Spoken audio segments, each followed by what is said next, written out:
FM Pacifica Radio in the DMV, the nation's capital. Always a pleasure to be here with you, folks. And this is a timely conversation, nothing that any of us are a stranger to. We've been seeing this happen over the years in many respects, but we're going to drill down into it.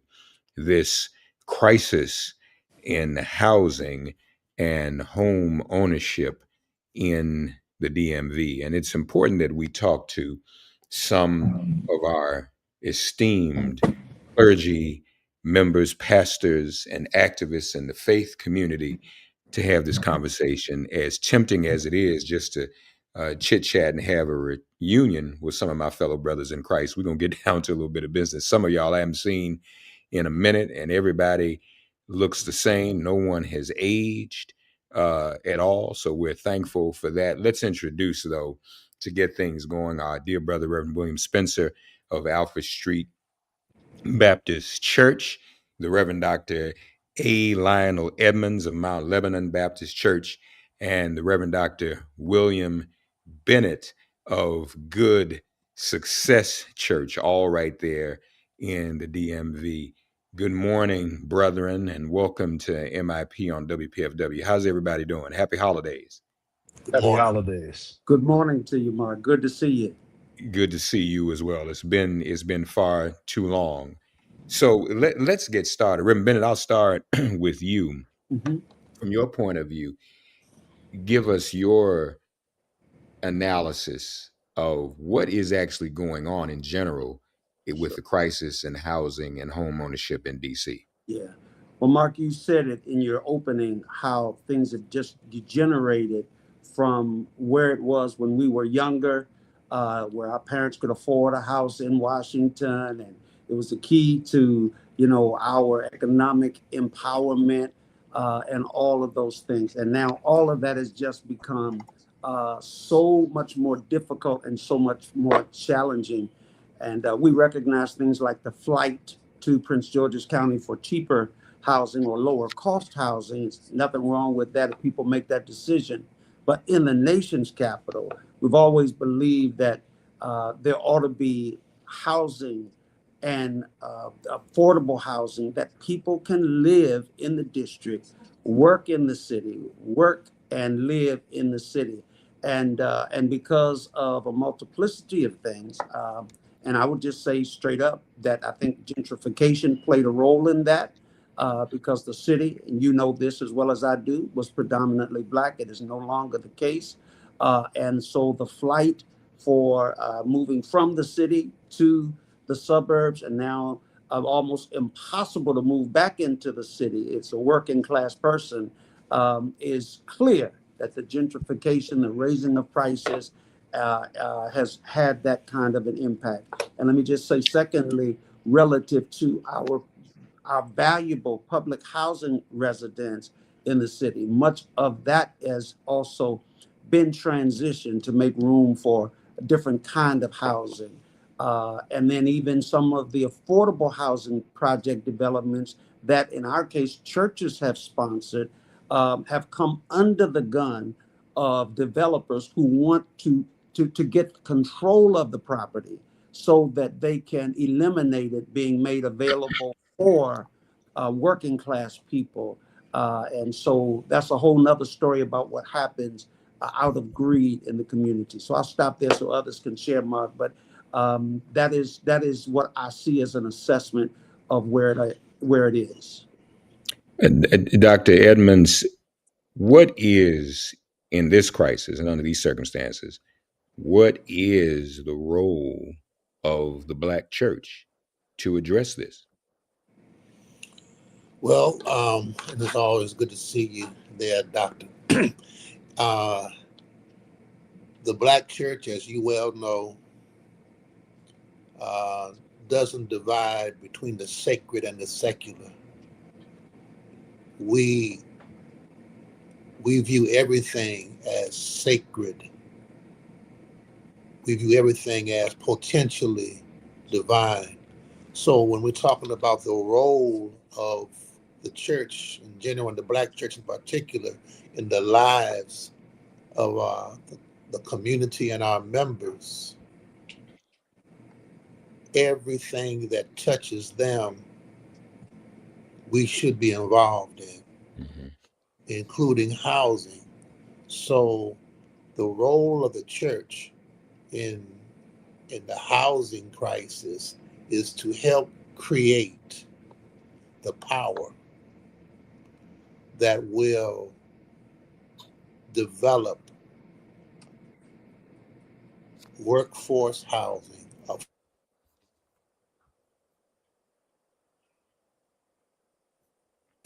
and the community. This comes through the Black church organizing our churches and communities, pooling our resources, advancing land that our churches have site control of, vetting developers who will not try to rip off the church, uh, and beginning to create that kind of space where um, the community and our members have what we're aiming for is affordable housing.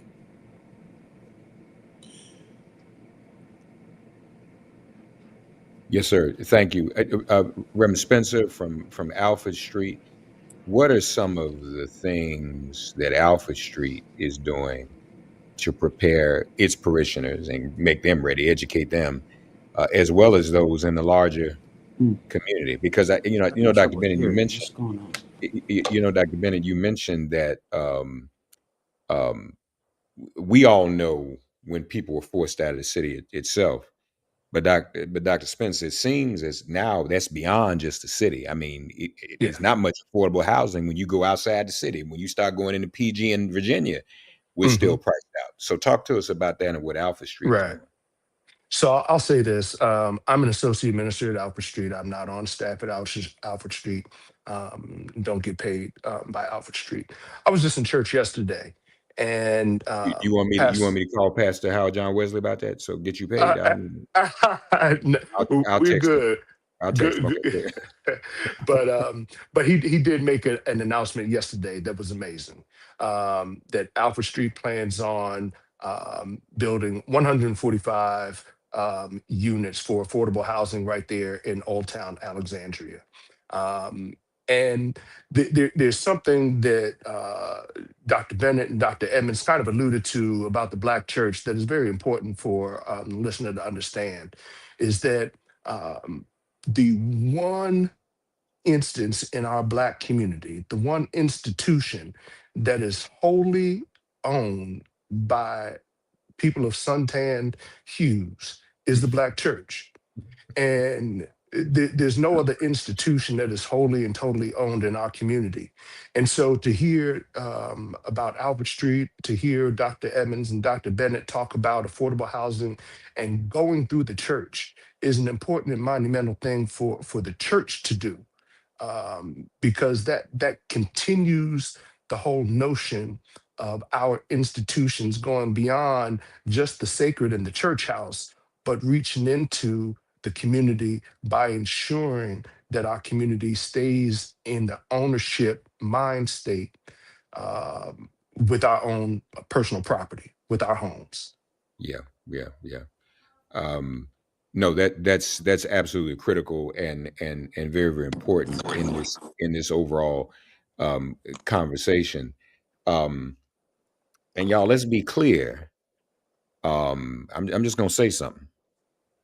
Over the past 20 years, there's been the advent of this prosperity gospel. Mm. We can't talk about prosperity gospel in the church if we're not doing what the church has started doing over 100 years ago and helping Right. Black folk find some place to live. Am I right about that? I mean, that don't Absolutely. quite add up, right, Dr. Bennett? What this we supposed to be about? No, you're absolutely right, Mark. That's the foundation. Um, if I could just indulge a personal illustration of that, my father was the foundation layer for Galilee Baptist Church. I just Mm, preached there. He's celebrating 70th year but he was the pastor from the second year right on through.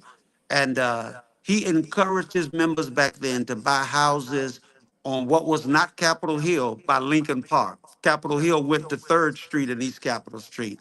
But I Mm. remember that. He bought a house. Then he bought a house at 1314 Massachusetts Avenue and continued to encourage people who were relocating from the South and other places in that transition, coming here to get good jobs, to buy homes and start a homes. And that is the same message that needs to continue to be preached right now. We also have the capacity now, as Dr. Edmonds has alluded to, because we do have land, we do have resources to be able to be now those providers for even home ownership or certainly affordable home, affordable housing in that regard. And that's our challenge, and that's our goal, is to promote that kind of economic empowerment amongst all of the churches.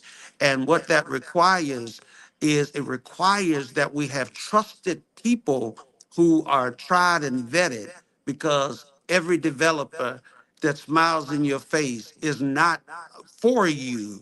He's for what he can get from you. So the motive has to be pure. And fortunately, we are working with those developers and recommending them to pastors who can be helpful for the issue that we're talking about, and that is creating and maintaining affordable housing in our community. And so that's the resource that we want to bring to our faith community. Dr. Edmonds, these developers, you found some, as you mentioned, as Dr. Bennett just mentioned, who are amenable to this, but you also were saying there are those who aren't. How difficult is that to navigate that space of finding developers who are amenable and supportive of our faith community and its members versus those who are just predators? Well, it's not real difficult once you start doing your research and analysis. The thing is that you don't want pastors or churches to feel that they're isolated. Mm. So the main thing you want to kind of ask is, has that developer worked with any churches or pastors before? That's the first step you take. Hmm. There are some who have, but we have to realize all developers are in it for profit. It's their business model.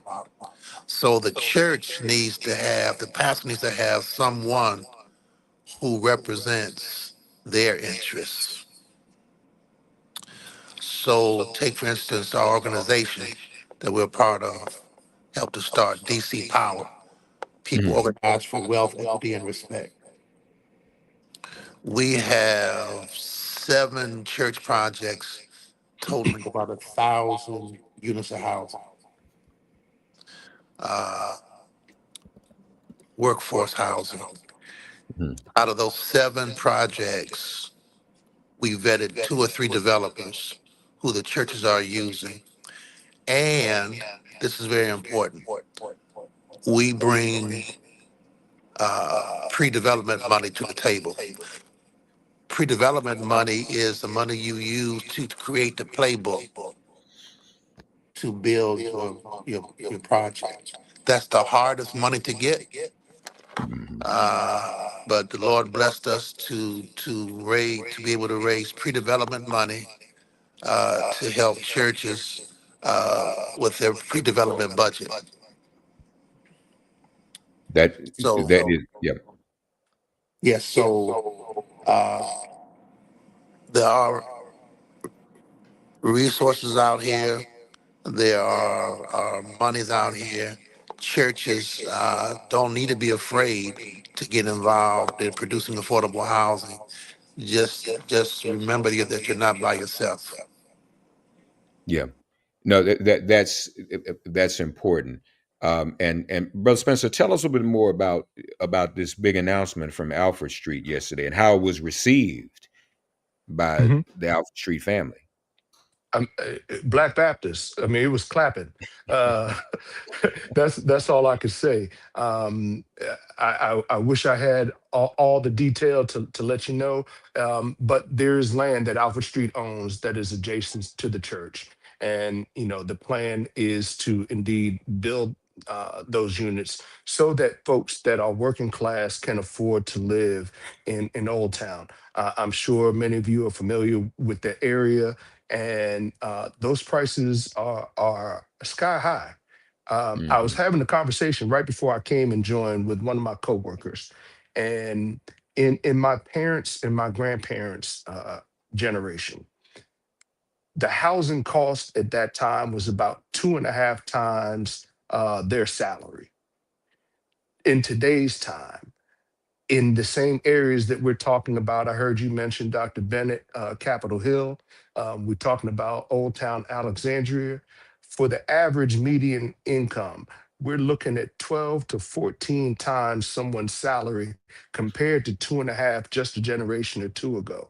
And so when Yeah. we're talking about affordable housing, I can speak directly to it because I live in inclusionary zoning property in DC at the Wharf, and I Hmm. would not be able to live at the wharf, be able to walk to work with the salary that I had when I first moved to DC 7 years ago. My wife is a native Washingtonian, and uh, and so I understand what that is from living in an inclusionary zoning property and affordable housing, and some of the pitfalls and perils that can be adjoined to that. So it Yeah. becomes very important that we have clergy, that we have the Black church that is supporting affordable housing for all, so that we can, wherever we choose to live, whether it's in the suburbs or it's in the district in DC proper, that we can afford to live where we work at, where we play at, where we go and worship the Lord at. And Amen. Mark, if I could just add to that, that's so critical because many of the churches, as you know, their relocation was based on the gentrification that was taking place. Yeah. Uh, and we are, as Dr. Edmonds has just said, trying to show that if you got the land, and you get the right counsel, you can be a part of a solution to do what just Brother Spencer's just been talking about, inclusionary housing, and maintain your presence and maintain the value of that property till Jesus comes. That's what we have to shift our mindset from. I'm thinking that if we go to the suburbs, it's only because that's where our people are. Our people will come into the city for church, and they will also stay in the city for housing. We've got to fight that battle of ignorance. We got to fight the fear of many churches and many pastors. Quite frankly, they just don't want to mess up in an area that they don't Yeah. understand.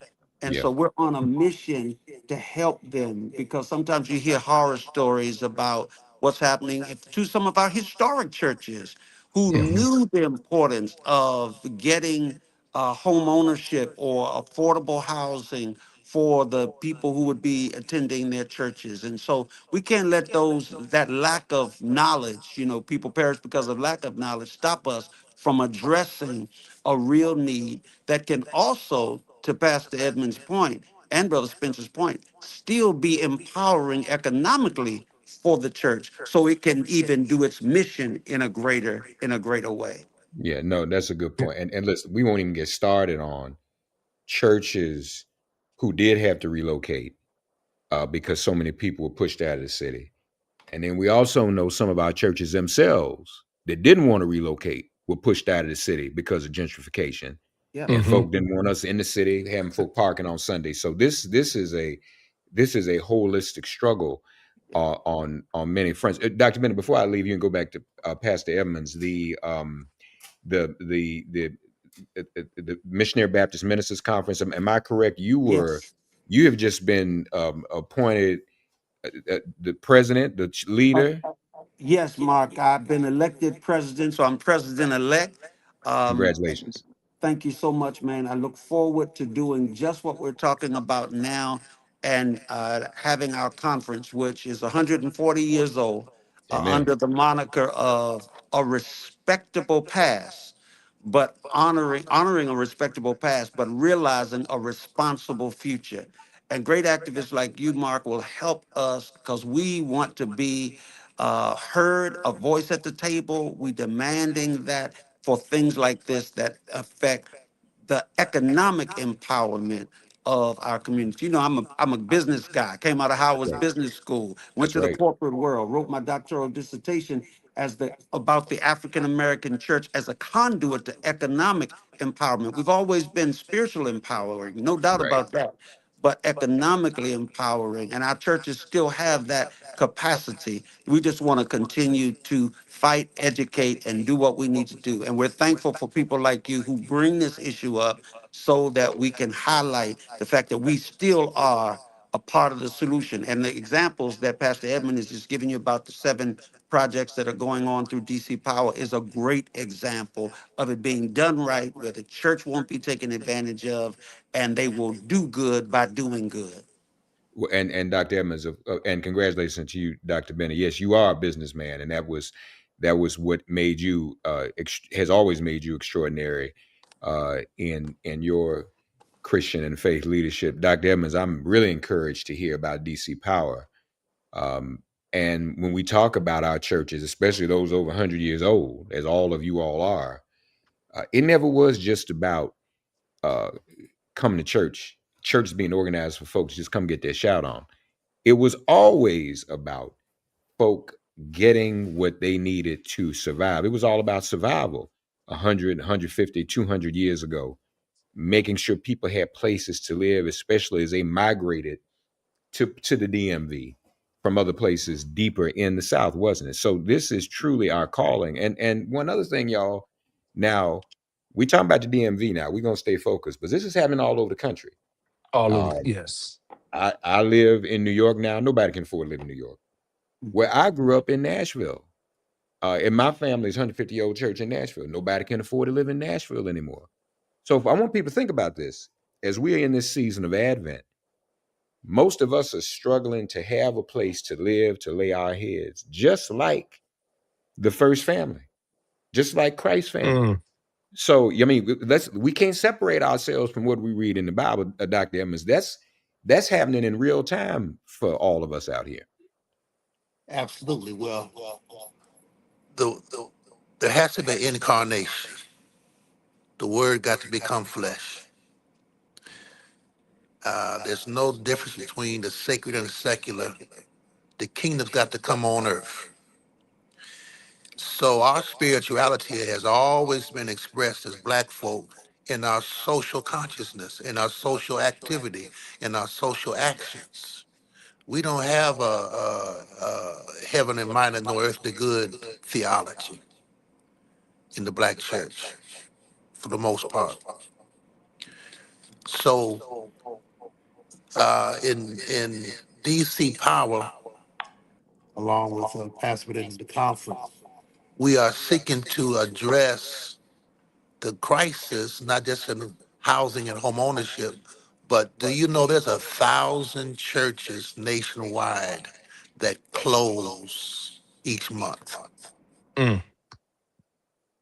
1,000 each month. So how do you address that? Well, the church is going through a transformation, reconfiguring what it means to be church. Our dean, Dean, the dean of Howard Divinity School, with us. Dr. Richard. Gilbert. Oh. Yes, uh, told us that the kind of church that's needed now has not been created, and it's our responsibility to create it.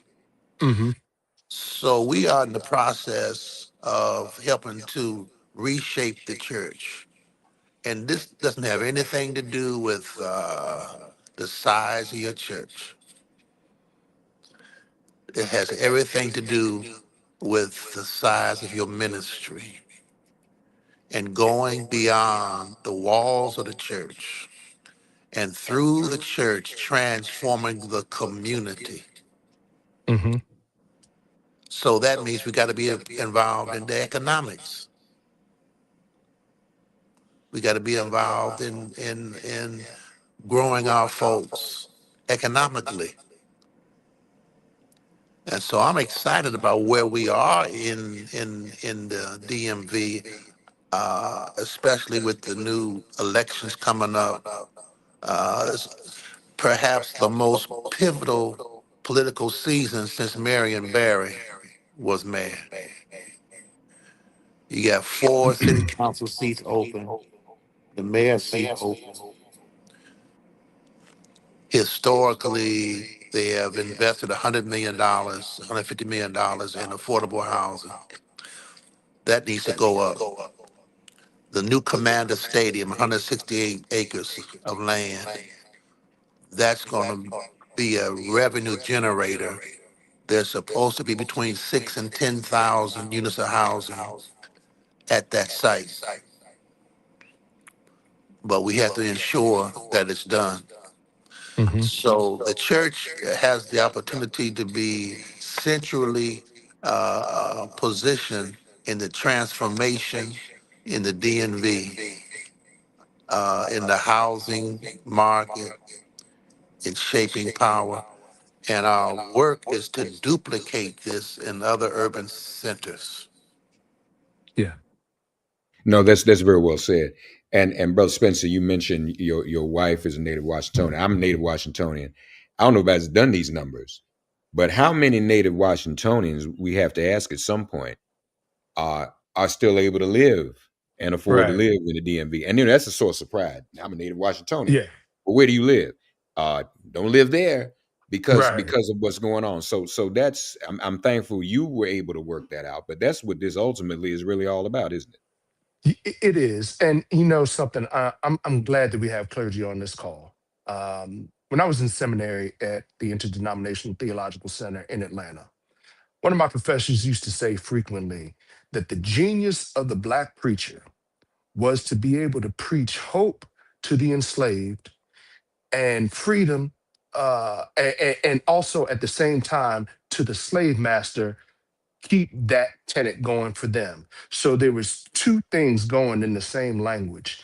And now it seems like there was a shift for the genius of the Black preacher as we came through the generations prior to mine, that justice was moved so that we could have civil rights.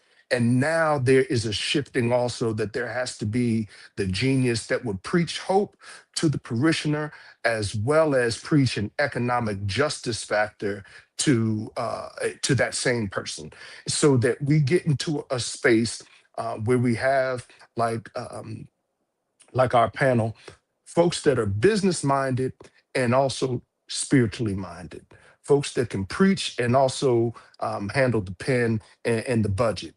And so here we are, me married to a native Washingtonian with the opportunity. And let me be very personal, real quick. We have an opportunity to have a house in Old Town Alexandria that is multi generational in my wife's family.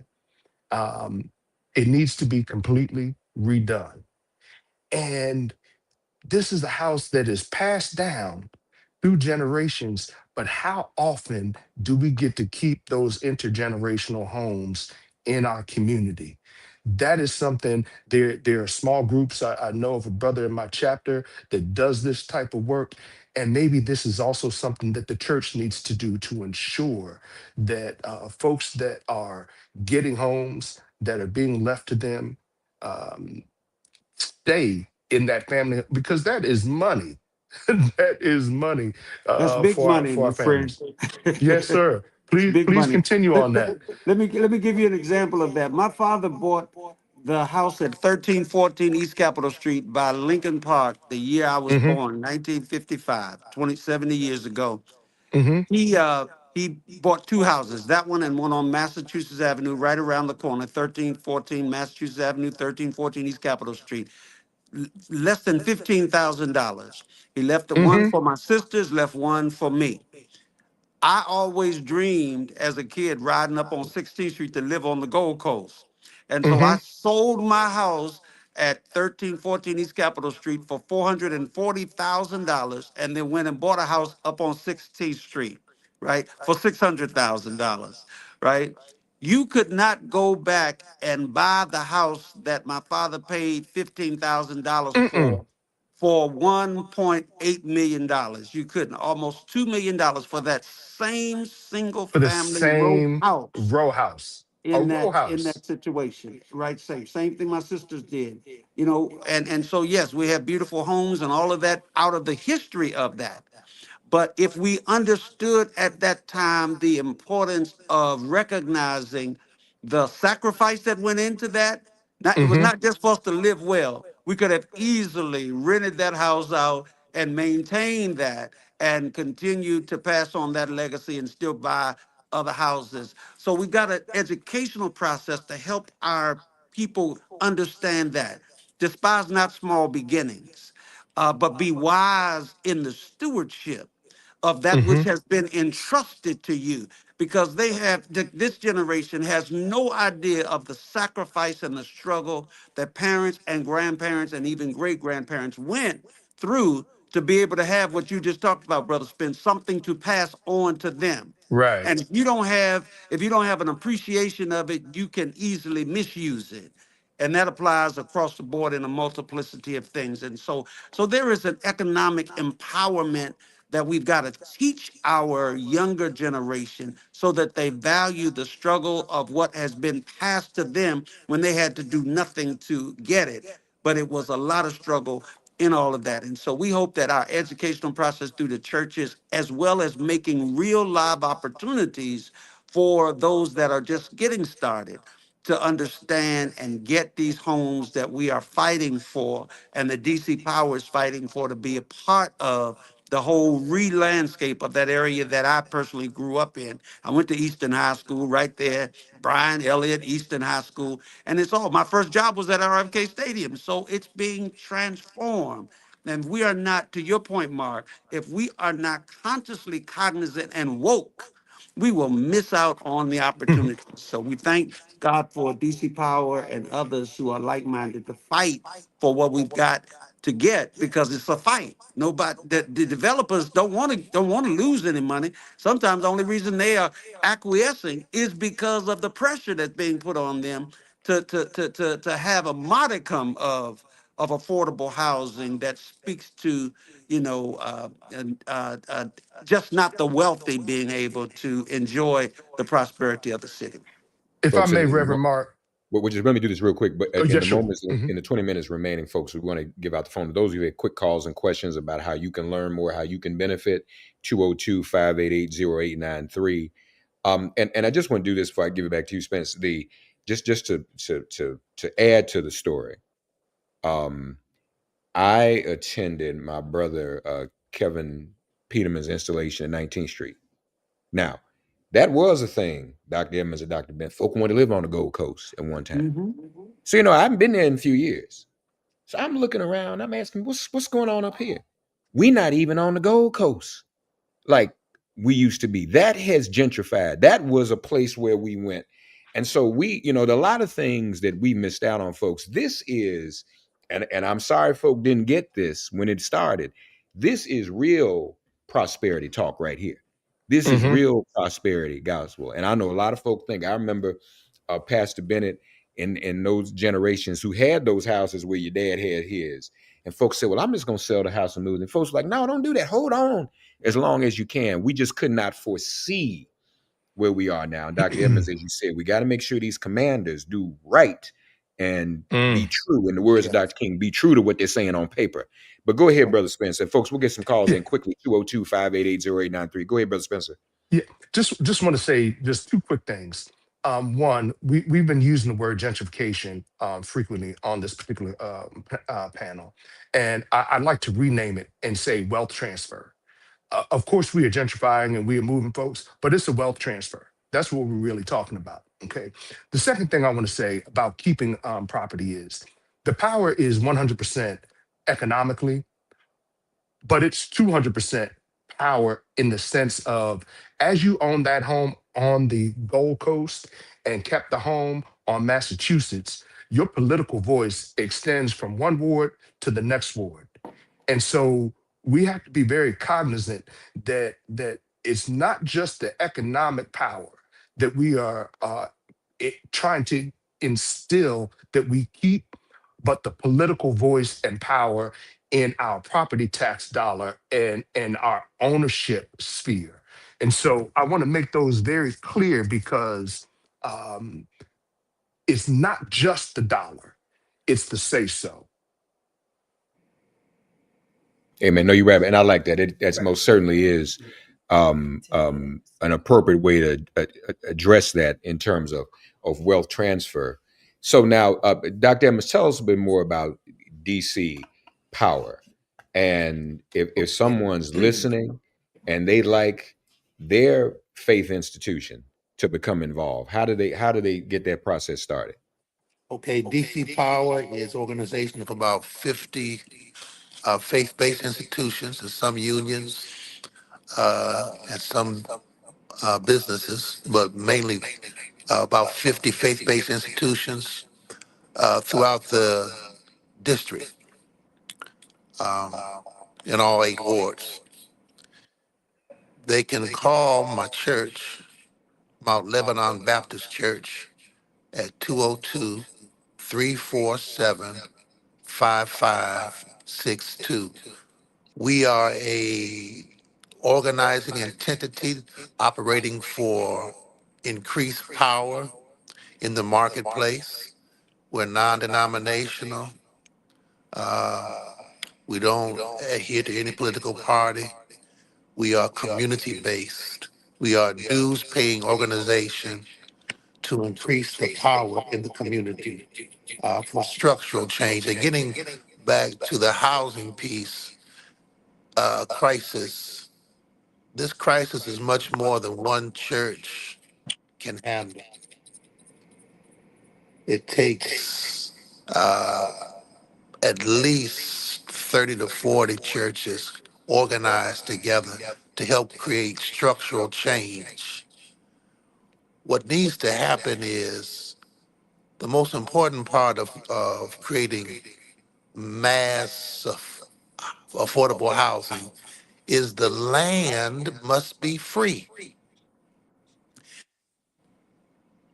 And that's where you got to organize to address the corporate and governmental interests to help them see in the political way. The land must be free or Mm. minimum cost. You can't produce, we need thousands and thousands and 10,000s of affordable homes for our community. And that's not going to happen if the land is too costly to develop on. I'll give you an example. Uh, all these uh, office buildings becoming vacant in DC. What they're going to do with that property? What they're going to do with that land? The Wizards basketball arena. We were in conversation with them to help to try to produce affordable housing for their employees. They got about 3,000 employees. When we started talking like that, they dropped the conversation. So we Mm. have to be Mm. organized as a faith-based group to address structural change. We got to go beyond just 10 to 20 houses. How are we going to create 10,000 houses? How are we going to develop 30 and 40 acres of land? We need control of it.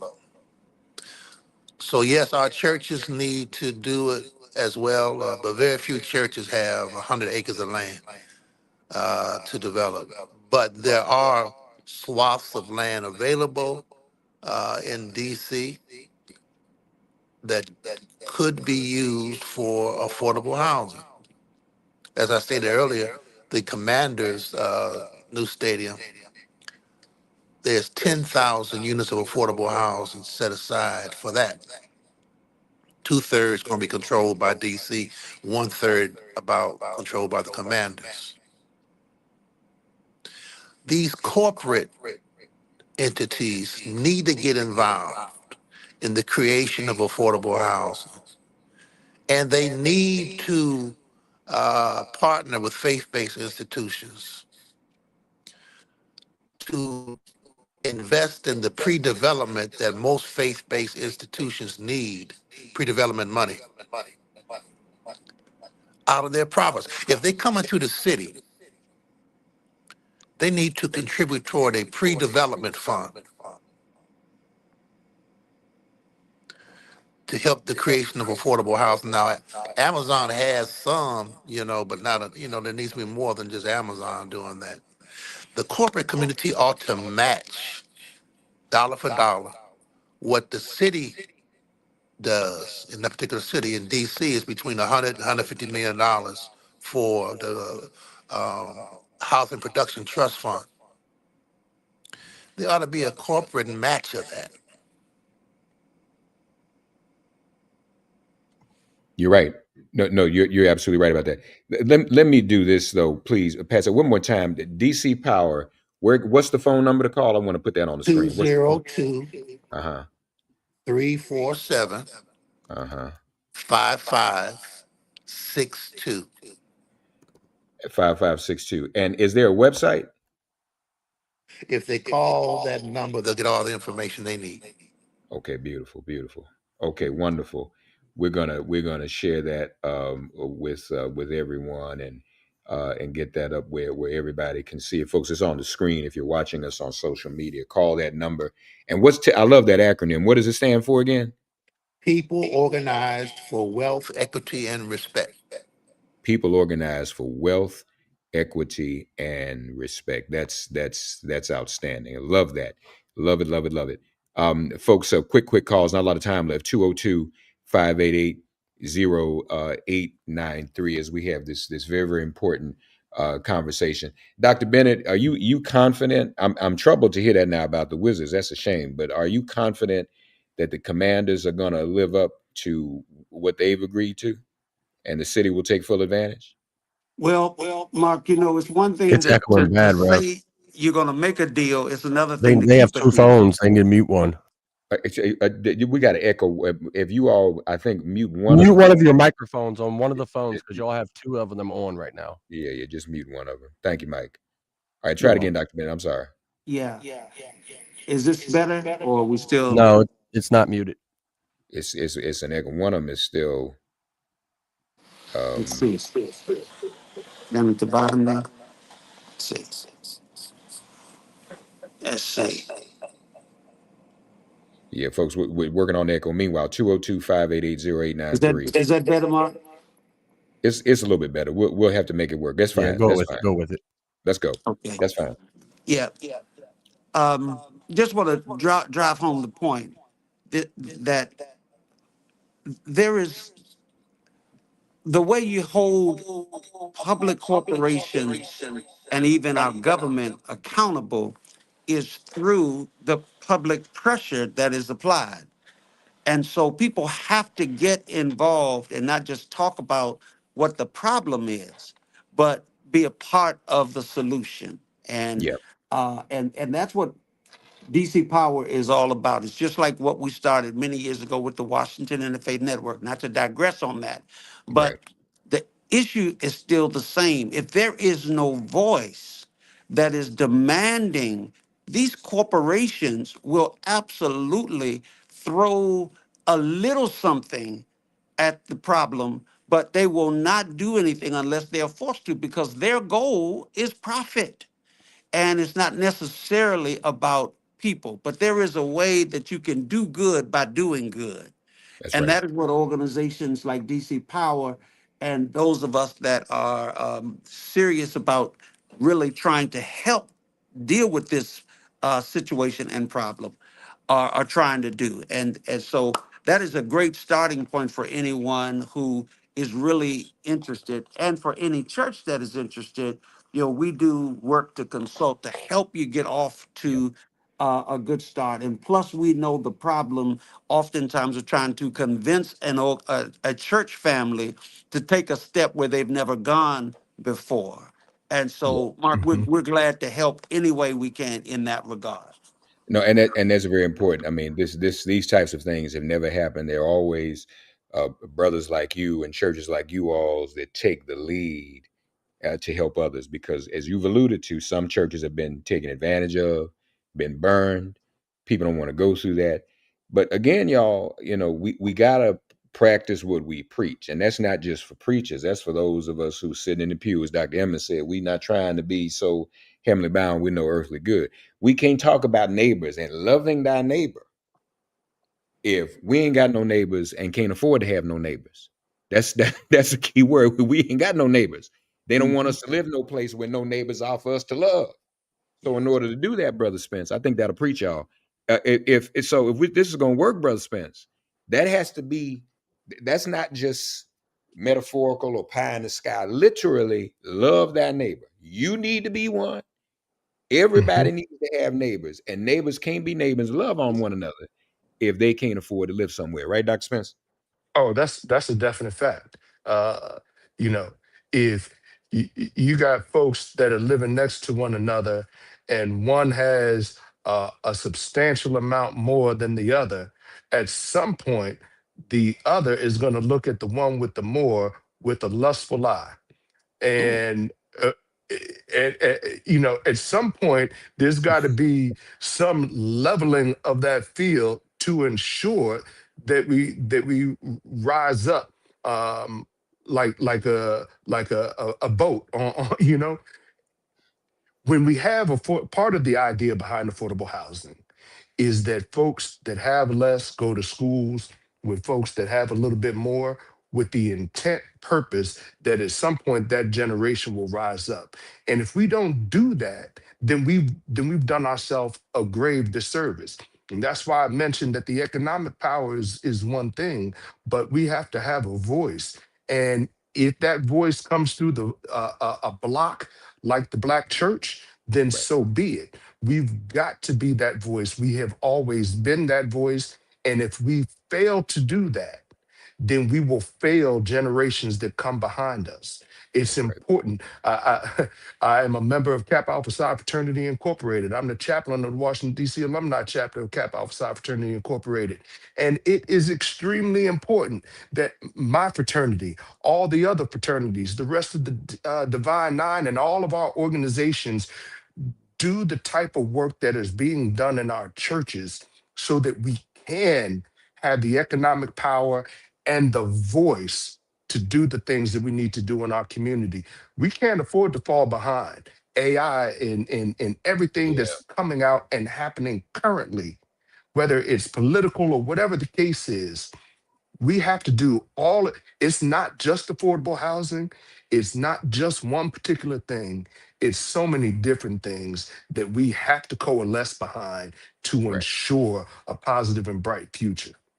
Amen, amen. Let's get a couple quick calls in. Let's see. We've got Jeff first. Jeff, God bless you. You're on the air. Go right ahead. Welcome to MIP on 89.3. Thank you, God. I think we hit a lot of serious points, but I think we're missing the causal root of a lot when it comes to housing. One major factor is qualifications. Qualifications. And Social Security didn't start until 1935. And then they connected it with the Credit Bureau in the 1980s. Qualifications is very important. And then that word language, when you say affordable housing, affordable housing is for those who can afford it. We need to put it right back down to low income houses with a ceiling on it. Therefore, you can kind of monitor who can get what where, because the credit Maxine Waters been doing the thing since 2014, but the credit bureau is broken. Okay, okay. Let me get a reaction. Anybody want to respond to Jeff? Qualification. So I I do. agree. I agree with him that there is a challenge. I'm not sure that the renaming of it is the solution. But what I would say is that the battle is being fought on several fronts. I thank God for people like Attorney Donald Temple, my longtime friend, and William Johnson, attorneys that are fighting against the powers that be, that are strategically thinking of how to take advantage of the most vulnerable in our communities, aging Hmm. seniors, people who don't necessarily have heirs in place, and how to make sure all of that transitions appropriately and that kind of thing. And you get bombarded wherever you live in the city with the sales pitch after sales pitch about if you're thinking about buying your home or selling your home and all of that kind of thing. So there's a battle to be fought on the legal side. There's a battle to be fought in the provision of more of the affordable, if you want to call it low income, whatever it is, all of that, because it starts, let's say, at low income, but then there's affordable. So there's a progress. It's a progressive Right. Right. process. You just don't go in from the beginning. I tell my young adults, get a townhouse. Let me give you this illustration, Mark, and I hope that just with the minute we have to just tell you. My father insisted when I left Howard Business School and went to Boston, he insisted, you are not going to get an apartment, you are going to buy a Mhm. condominium. I bought a condominium in Boston, Framingham, Massachusetts, while working for Polaroid and then for Gillette. When I came back 8 years later, the profit that I made from buying that condominium allowed me to buy 1526 East Capitol Street in my old neighborhood, 1111 Queen Street, a 4-unit building over by Gallaudet, invest in 7 cleaners, that all and to come to town back in a brand new Mercedes. I mean, from a business standpoint purely, that showed me, and it's what we've got to do. So I just want to ring the bell and say, please don't count yourself out of home ownership, whether it be low income housing, affordable housing. Get yourself pre qualified. Fight for putting yourself in a position, if it's starting with a condominium or if it's starting with, a house that's not where you ultimately want to be, but build that equity. And again, just a moment of shout out, because there are so many unscrupulous people who are in the real estate business that you have to be careful and make sure that you have proper representation, because people know that there is wealth in housing, and many of our seniors are vulnerable in that regard. And please cry out for help if you need it. We are available to make sure. And I know that my friends Donald Temple and William Johnson will fight heaven and earth to make sure that our seniors and others are not taken advantage of in any housing crisis situation that might be going on. So I just want to give a shout out to say that there's help and hope, whether you're trying to get started or whether you're trying to protect what you have. Please know that there are people here who can help you with that. Feel free to reach out. Mark, if I could just give my phone number as well Please, for please, real quick, real anybody quick. who may need support: 202 607 8381. 202 607 8381. That's that. Also, DC Power 202-347-5562. I'm afraid we're out of time. Mm. But gentlemen, I want to thank all of you, Reverend Spence. Give Howard John Wesley our regards, and thanks for all Will Alpha do. Street doing good success churches on. And dear brother, I've known for years, Dr. William Bennett. We did a lot of work with Marion Barry together, and also Absolutely. Dr. Lionel Evans. Miss you too, brother. Miss all of you down there. I'm not far though. I moved, but it's almost like I'm there once a week anyhow. But I want to be supportive. We know how to find you. But listen, if you all need me in any way in this project, call on me on the air, off the air, whatever. I love you all, folks. Thanks to Donald Temple too for putting us all together. Amen. Absolutely. Amen. God Absolutely. bless you all. Remember, All the, right. the, the Holy Family had nowhere to live.